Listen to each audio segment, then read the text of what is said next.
So, a couple of thoughts on the Falcons defensive line that have popped up here the last day or so.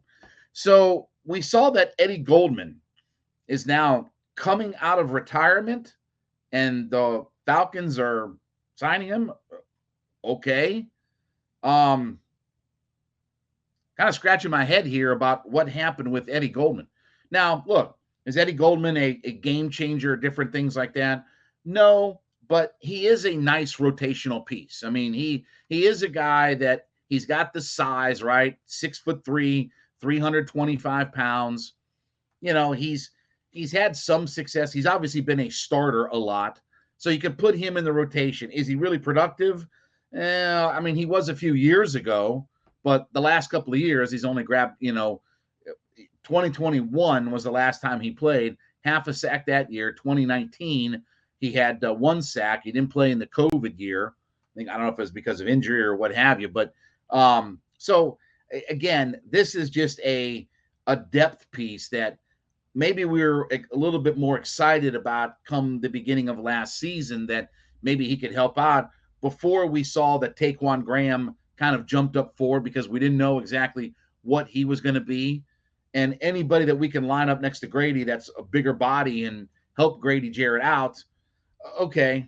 So again, I'm not bothered by this move or whatever like that. It's just rotational depth at this point. You saw that Abdullah Anderson, who I would have rather had Abdullah Anderson over Eddie Goldman, but okay, Anderson signed somewhere else, and now he's off to greener pastures and all that. So if Eddie Goldman can come out of retirement and help this all, and God knows he should be pretty well rested. I mean, he's 29 years old. He's going to be 30 come January of next year, but God knows he should be rested. He didn't play at all last year, retired last year, and didn't play in the COVID year either. So he should be like physically ready to go and all that kind of stuff. Maybe he can give us some kind of boost or bounce back, but again, we'll see. Now, the other note on the Falcons defensive line that is intriguing is the idea that Calais Campbell is scheduled for an interview with the Atlanta Falcons. Now, when we're talking about pass rushers for the Baltimore Ravens, I would tell you that I would rather have Justin Houston or Ngakoue, but Calais Campbell is definitely a guy that I'm intrigued by. Now, he's 36 years old. He's going to be 37 by the time the season starts. 5.5 sacks last year. Only had 1.5 sacks in 2021. And obviously, he's been a high caliber guy. You know, he's had years where he finished second in the NFL in Defensive Player of the Year in 2017. So he's obviously had a little bit of production, but obviously all of that has kind of gone down as you're getting to 36, 37 years old. But if he can work with and teach some of these guys or mentor some of these guys and understand he's 6'8", 300 pounds. And this is one of those other reasons why I would love to see a Keion White be here. You know, a guy who's got the thickness and the size and things like that Calais Campbell has as well. You know, more than Nolan Smith or guys like that are 238 pounds. And it's not that Calais Campbell couldn't work with and teach some of those guys some of those things, but certainly Ebiketie or a Keion White, you know, guys that he could have a real influence on. I'm all for that. And I don't know if this is a situation where, remember in the Super Bowl year that, you know, they had Dwight Freeney that was on the roster, I think the year before in 2015, and he was working with Vic Beasley and, you know, trying to mentor him and all that kind of stuff. And then in 2016, Vic Beasley had his breakout year. He led the NFL in sacks and was the second most important reason why we were in the Super Bowl, next to Matt and his performance that year. Vic Beasley had that one big breakout season.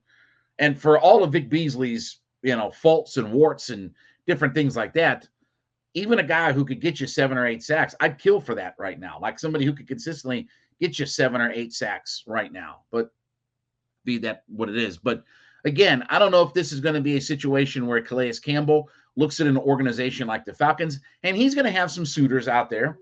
You know, there's talk about whether or not he would go back to Baltimore.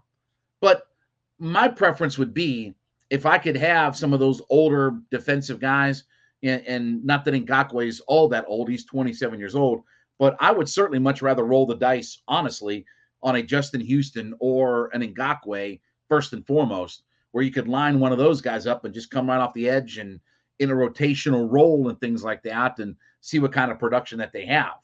Or even, again, work with our young pass rushers, whether it's Malone, whether it's Ebiketie, even teaching Lorenzo Carter something. But again, I like the idea of having Calais Campbell in the mix, and he's coming here to interview. I wonder if he is not going to be a guy that finds himself on a roster that is more Super Bowl competent, right? Like there's rumors that the Buffalo Bills, I think they're going to have him in to talk as well. And with all due respect, okay, and I'm saying this with all due respect because it's in the Geneva Convention. If it's the Buffalo Bills, all right, or it's the Atlanta Falcons, who do you think I'm picking? Like Buffalo's a Super Bowl caliber team. They are Super Bowl caliber level. I mean, when you get to be 36, 37 years old, I think that you're looking for a more Super Bowl appearance. Now, look, again, Falcons have the division wide open and they could win and this, that, and the other. But with all due respect, we can't compare where Buffalo is in the year of our Lord 2023 versus where the Falcons are in the year of our Lord 2023. Like those two organizations are not even comparable. But maybe he looks at the Falcons as a team that he can come in, mentor some. Maybe he's thinking about, in the future, if he wants to get into coaching or different things like that. I don't know what his mindset is. I don't know where he's at right now. But could he come in and be a piece that is part of a rotation? Sure. He's a guy that can come in and help out. Look, he started 14 games last year. Last 2 years, he's made 28 starts in the last 2 years. So he could still be, if you get somebody injured or somebody hurt, or if you want to start the year off with, again, if we draft number 8 and it's a defensive edge kind of player, you could start Ebiketie and a Calais Campbell until your number 8 pick is ready to step in and produce, right? And remember, Ebiketie only started 1 game last year. So when this team talks about its young guys, Grant didn't hardly start. Grant only played 20% of the snaps his rookie year. Ebiketie only started 1 game last year. They've been hesitant, obviously the whole, Desmond Ridder thing, but obviously they've been hesitant to throw their rookies into the fire, other than Jalen Mayfield, who was the worst offensive lineman in the league. They were thrilled to do that. But anyway, that's a whole nother discussion for another day. But I like the idea of a Calais Campbell to be here and maybe mentor and produce on the field. So if he does decide to go with the Atlanta Falcons, hey, more power to him. I mean, I would not be angry about that. Every even 5 or 5.5 sack guy that we can gets us that many sacks closer to 38. Because until you tell me that we're going to be a 38-40 sack team in this league, I'm not believing playoffs or anything like that. I'll stick to my guns until I see it all happen. As the Ghostbusters said, we are ready to believe you.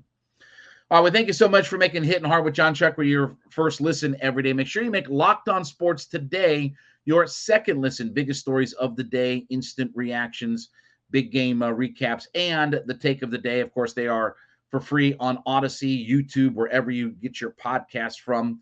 We ask you to subscribe or follow us for free on YouTube, Locked On Sports Atlanta. You can get the latest episodes of Hittin' Hard when they are available to you. And then give me a follow on my personal Twitter page at JMCH316. Back with you tomorrow. This has been Hittin' Hard with Jon Chuckery, Locked On Sports Atlanta.